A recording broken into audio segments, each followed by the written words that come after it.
All right, I had to make this video real quick because a lot of people were getting riled up about that last video, healthy foods that feed C. That video was just for people who have a life-threatening disease eating them up inside, not for normal, healthy people. Those foods are normally healthy. But those people were saying, what can we eat? What is there to eat? Well, that's what this video is about. Even though I said a lot of stuff that you can eat in the last video, it wasn't enough. They want more. Okay, so here you go. I'm going to give you a long list of everything that you can and cannot eat.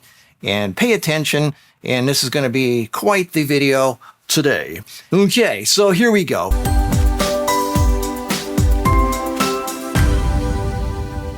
All right, so remember, everything I'm about to tell you in this video is, again, foods that you can and cannot eat if you have C or think you have it. This is not for normal, everyday people, okay? But first, you need to know if you even have C, and that is to get some tests. Now, you don't have to get really, biopsies. I hate the thought of that and them going inside you and sticking needles in and scraping and doing that. That's painful. It's annoying. It's expensive. You just get some blood tests. All right. Just get some basic blood tests like a CRP. It's a C-reactive protein, which measures for chronic inflammation, which fuels C growth. And it, basically you are testing for antibodies in your body that your body creates when you have something like that. Antibodies are created. You can test for those levels of antibodies. So, LDH Lactate Dehydrogenase, LDH, just LDH, all right? LDH test, lactase dehydrogenase, indicates rapid tumor activity. If you have a lung question, low-dose CT scan detects tumors early on. It's better than X-ray. Early-stage small cell SCLC may not always be detected. The really small cells are hard to detect, but it's good for overall, a good start. There's also the Anti-p53 Antibody Test. I suggest the p53 is a tumor suppressor gene that mutates in many Cs. So high anti-p53 antibodies are linked to lung, breast, colon, and prostate. It's often used for early C detection and monitoring treatment and response. And then there's a CEA test, Carcinoembryonic Antigen. It's a common C marker high in lung, colorectal, breast, and prostate. If levels keep rising, then obviously the C is growing. And then if you have a prostate, I suggest the 4K score test. PSA alone is okay, but this is actually more accurate. Anyway, so let's get to the foods that you're supposed to avoid. So no, these are the foods that are a big no, all right? All refined carbs, bread, pasta, baked goods, white rice, cereal, granola bars, wraps, anything that's made with flour, anything that's baked in an oven. Carbs spike insulin, which feeds C. Sweet foods, anything that's sweet tastes sweet because sweet means sugar. All right. So fruit juice, that means no fiber equals a sugar spike. And that means no orange juice, no apple juice, etc. Mangoes, watermelons, bananas, grapes, durian, anything that's really sweet. No. No corn. All right. That's what they make high fructose corn syrup out of. No popcorn, no corn soup. Highly inflammatory, super high glucose and insulin spikes, which fuels IGF-1, a hormone that promotes tumor growth. Corn chowder or any kind of cream-based or chowder soup, or even worse, is worse because it's mixing both sugar and dairy. Eggs are the worst of the high choline foods. TMAO equals C fuel. Dairy, milk, cheese, butter, kefir, yogurt. Sorry, ladies, it's high in arginine and it increases IGF-1, which makes the C grow faster, more aggressively. This includes L-reuteri, which is the big new thing now, the big strain of bacterial. L-reuteri dairy yogurt is still not good because it still contains IGF-1 and casein. If you're going to do yogurt, do coconut yogurt. It's much better alternative. And then another big no right away, right across. Sorry, carnivores, but red meat, chicken, turkey, grass-fed or not, it doesn't matter. It's very high in hormones from a 2,000-pound animal. It's very high in arginine and glutamine, which is the C's preferred fuel. Glutamine is a primary energy source for C cells, and some tumors become actually glutamine addicted. So you can take the sugar away, but the main fuel source is glutamine. So you got to cut out the glutamine foods. at least while you're dealing with this condition.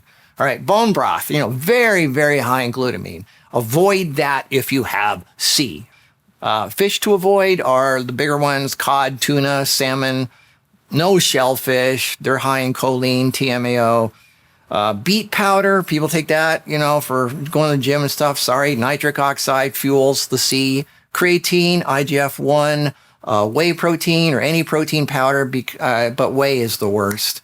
That also means peas and pea protein, pea soup. Peas are very high in protein and high in FODMAPs. Those are fermentable sugars that feed SIBO bacteria. Peas contain fructans, which are known triggers for bloating and gut fermentation in SIBO. And these ferment in the small intestine, worsening the gas and the cramping and bacterial overgrowth, and inflammation feeds C. Right? So peas contain both fiber and resistant starch, which can feed the wrong gut bacteria also, by the way. Not saying peas are bad, but if you're dealing with SIBO or the C, no peas, no pea soup, nothing like that. Seed oils, again, if you think you're fine with it, fine, do it and see what happens. But oils oxidize quickly, leading to cellular damage. So, and anything that's made in a factory, do you really trust that? The stuff that's made in a machine from a corn, palm, soybean, canola, sunflower, safflower, cottonseed, I would say play it safe and avoid anything that's got that in there. And that includes processed dressings like mayonnaise, salad dressings, sauces, anything. Look at the ingredients. Avoid, almonds. Yeah. It's a health food, I know, but if you have this condition, again, protein, glutamine, arginine, almonds are very high in glutamine, arginine, choline, and they also have some inflammatory omega-6s. But the worst are cashews and peanuts. Peanuts the worst of all. Peanuts and peanut butter are high in omega-6, aflatoxins, arginine. If you're healthy, maybe you can handle them, but not if you have this thing eating you up inside. Sunflower, pumpkin seeds, very high protein. Soy, tofu, edamame, tempeh. Soy milk, high in arginine. Legumes, again, and all the stuff that the vegans eat to get their protein, that's protein, arginine and glutamine. Lentils, chickpeas, black beans, kidney beans, peas. And of course, no coffee. Sorry, ladies. Or alcohol. Sorry, men. No calcium pills, alkaline water, antacids. It weakens the stomach acid needed for proper digestion, and acid-dependent vitamins and stuff like that. Store-bought flax oil, hemp oil goes rancid right after you open it. Right after making it, actually, it starts going rancid pretty fast. So just grind up your own flax or hemp seeds before consuming it. Frequent snacking throughout the day can contribute to C growth because it keeps the insulin up, and insulin equals IGF-1. It keeps the IGF-1 levels elevated, which promotes cell proliferation, including C cells. Constant insulin release every time you eat, especially carbs or protein, insulin is released. So chronically high insulin levels are linked to increased CRP levels and progression, as insulin is a growth-promoting hormone. You don't want that. Fasting or longer gaps between meals boost autophagy and may reduce C risk. So don't eat maybe 2 meals a day and go 18 hours without eating. This is your life is at stake here. Okay, so here's some foods that you can have, but you got to limit them. Very small amounts. So limit small amounts. Limit arginine and glutamine-rich foods like nuts, seeds, legumes, and soy. You can have some, but limit them, okay? Pumpkin seeds, if you don't have C, you can have some pumpkin seeds. It's really good for prostate growth, BPH, protein and zinc. So it's good for men that have BPH issues but don't have the C yet. Brazil nuts, you can have maybe 2 or 3 a day. If you're into fish, the small ones, the little tiny ones, sardines, anchovies, mackerel. If you're into that, I'm giving you options because not everybody's raw vegan. Not everybody's vegan. There are people out there who have C who still want to know what to eat. So I'm helping all of you. All right. This isn't just like you need to eat my way and only my way and it's the right one. No, it's not. And if you find it in nature, that's a good start. So I'm not being biased here. I'm giving everybody an option. Some hemp protein is okay. It's low in glutamine. Chlorella is very anti-C, but use it in moderation because it might aggravate your SIBO. If you eat eggs, then later on when you're in the clear again, egg whites are safer than whole eggs because there's no choline, but it can still raise IGF-1, so avoid eggs altogether if you're not sure and your tests are still questionable.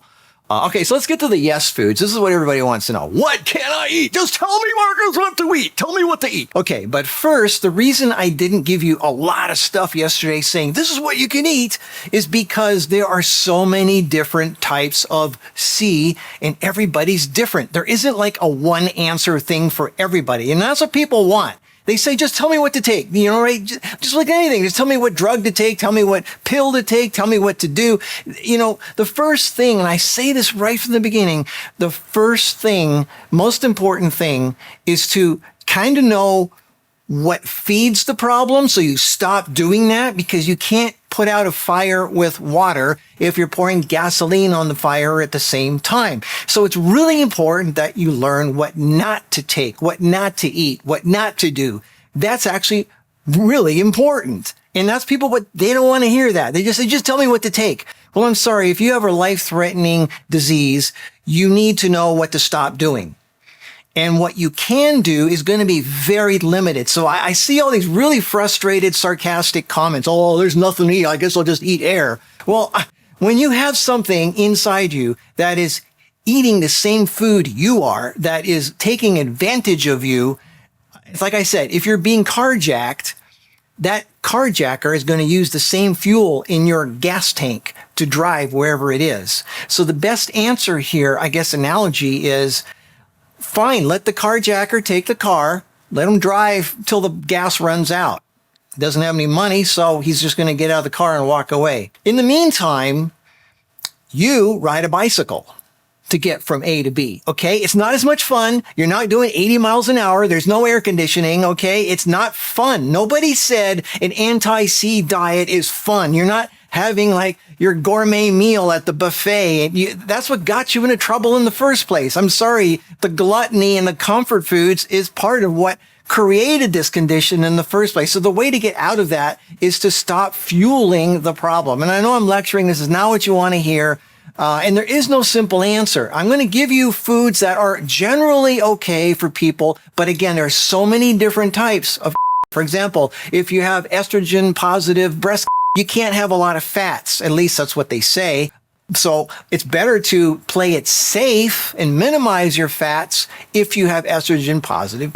Again, everything I say is going to be kind of generalized here. So this isn't like a one-step easy answer. The C situation is not a simple fix. Okay. It's very complex. It will live off of, if you take the sugar away, it'll start living off of glutamine. If you take the glutamine away, it'll switch over. And there are some types that can actually live off of ketones and fat. So again, there isn't a simple answer for this. A lot of these doctors, they really don't know they don't really know that much about health or anything, but tests speak out loud. So what I suggest you do is you get tested and get tested regularly to see if what you're doing is working. That's the best way to know. I mean, not everybody knows what they're talking about. Test yourself. Find out, is what you're doing working? Test your CRP levels. Check your insulin resistance, your hormone levels, your inflammation markers. See your cancer antibodies, see how they're doing, do something, try something out, see how it works. And if it's not working, you got to obviously do something different. I am not a doctor. What I'm saying here are suggestions, things to try. If what you're doing isn't working, then maybe try this. If it's not working, don't keep doing it. Try something else. So this is just another thing to consider. All right. Again, I'm not a doctor. I can't give medical advice here, but I've done a lot of research and, I've helped a lot of people. And again, everybody's different. Everybody's situation is different. There isn't one thing that works for everybody. So, okay. So let's just go with what I've got here. What seems to work really well with a lot of people is lots of flax and chia. Very high in lignans, which slow tumor growth. So lots of flax and chia. Grind it up in a coffee grinder and put it on everything. You know, blend it if you want. Make some milk out of it. Whatever. Put it on every your food. Macadamia nuts. Great source of protein and healthy fats. And macadamia nut butter. It won't affect insulin or blood sugar, but eating macadamia nuts will break a fast and stop autophagy, as consuming calories halts the fasting-induced cellular repair process. So be aware of that, okay? Don't just be snacking all day. Pecan butter is okay also. Look closely, though, because a lot of the pecan butters have cashew in them. Mushrooms, good. Shiitake, maitake, reishi, very immune-enhancing polysaccharides. Bamboo shoots, really good. You get those in the Asian markets. Very good plant-based protein alternative. Supports collagen production because it's high in silica. Good for detoxification. Great low toxin plant-based protein booster. So it tastes really bitter though, but it's so good for you. You want collagen? Bamboo. That's why it's one of the main ingredients in my green formula. Anyway, so coconut milk, whole coconut, coconut yogurt, coconut flakes. I'd be a little wary of the coconut water that you buy in a store. It's high concentrated sugar, so do more whole coconuts. There's other healthy fats too. Avocados, very anti-inflammatory, good healthy fat sources. Now again, for some people, fats might not be that good. So check your levels, keep testing yourself. So if you have E positive or something like that, check yourself to see if the coconut, the nuts, the olive oil, the avocado oil, or whatever it is affecting you in a good way or a bad way. Again, these are suggestions for generalized, not specific types of certain C. And remember also, healthy fats is what helps create bile, which cleans your liver and gallbladder, which helps your liver is really important for regulating hormones. So although fats can tie together with estrogen, the liver, when it's working right and it's clean, it can help regulate hormones, and you need healthy fats for the liver to be clean and functioning properly. So it's kind of a fine balance. It's not, don't go really, really low with fat, and some people can't go really high, but I say you need some in there. And if you're really worried about it, at least do maybe a couple of tablespoons a day of some kind of healthy fat. But you need healthy fats for fat-soluble vitamins, or otherwise you're not going to get your A, D, E, and K or other fat-soluble vitamins, which are necessary for fighting the C. So you do need some healthy fats in your diet. Leafy greens, arugula, watercress, butter lettuce. I know I mentioned arugula and kale having certain amino acids, but in small, you don't eat massive amounts of it. It's okay. Cruciferous, really, really good. Cruciferous vegetables like broccoli, cauliflower, cabbage, it helps detox. Might cause some SIBO irritation, so be aware of that. You don't want to flare up your SIBO because inflammation feeds C. Keep that in mind. Lots of omega-3s. That's your one of your main bullets right there is omega-3. Very anti-inflammatory. And the best source of that is either small fish like sardines and anchovies and mackerel. But if you're vegan, DHA oils from algae sources. As a matter of fact, everybody, just take the algae. The best vegan source of direct DHA. Flax and chia they don't convert as well in the body as easily. So just get the algae base, and I'll put some links down below for possible ones to take. Flax and chia are very beneficial for lignans, but they don't have enough EPA, DHA alone. Seaweeds, good source of DHA. Cruciferous vegetables, again, broccoli, kale, Brussels sprouts, cauliflower. I can't say that enough. Those are really good anti-seafoods. They're rich in sulforaphane, type of sulfur, which kills, but they may aggravate SIBO, so keep that in mind. Green beans, okay, very low FODMAP, similar texture, but safer for SIBO. Bell peppers, cucumbers, tomatoes, they're fine, unless you have, of course, the nightshade thing. Zucchini noodles, zucchini-based anything, zucchini-based soup, very light and gut-friendly, high water content. Any kind of squash or pumpkin or cauliflower, mushroom or zucchini soup. Fish is not necessary, but, a lot of you are meat eaters and you want to know where to get your protein. And if you don't want, if you don't believe plants have protein, then eat some fish, not the bigger ones, the smaller ones. And they are a good source of omega-3s. Wild-caught small fish like anchovies and sardines, whitefish like sole or haddock. Olive oil, coconut oil, healthy fats, they don't oxidize easily. Olive oil is anti-inflammatory and good for prostate. Garlic and onions, very powerful stuff, very high in sulforaphane, super powerful. Of course, you can't take it if you have SIBO, but it's really, really powerful for anti-C. Lots of ginger, put ginger on everything. Ginger reduces inflammation, helps digestion. Coconut yogurt, anti-inflammatory, good for energy, your gut, your prostate. Okay, for SIBO, FODMAP, it works great with flax seeds, chia seeds, pumpkin seeds. It's a good base for your breakfast thing, coconut yogurt. And you put berries on it. Very good anti-breakfast. Dark leafy greens, go for it. No beet greens, though. That's high in nitric oxide. You don't want that. No nitrates. Berries, the non-sweet ones. Blueberries, raspberries, blackberries, good. Very high in antioxidants. But do not just eat berries, okay? This is not a time to sit back and enjoy yourself. You need some serious, nasty tasting stuff during this period. Green tea contains EGCG, which stops C cell replication. Dandelion tea, really good, helps detox the liver, balances hormones. Turmeric, black pepper, good. Curcumin, which is part of turmeric, is one of the strongest natural C fighters. It kills everything. It just goes to your body and kills stuff. Pomegranate juice is good in a small amount, or eat whole, the whole pomegranate. High in polyphenols that inhibit C growth, especially in men with prostate issues. It slows the prostate. PSA, BPH. Tomatoes, we all know that. If you cook your tomatoes, you get lycopene. With olive oil is great. It's good for prostate.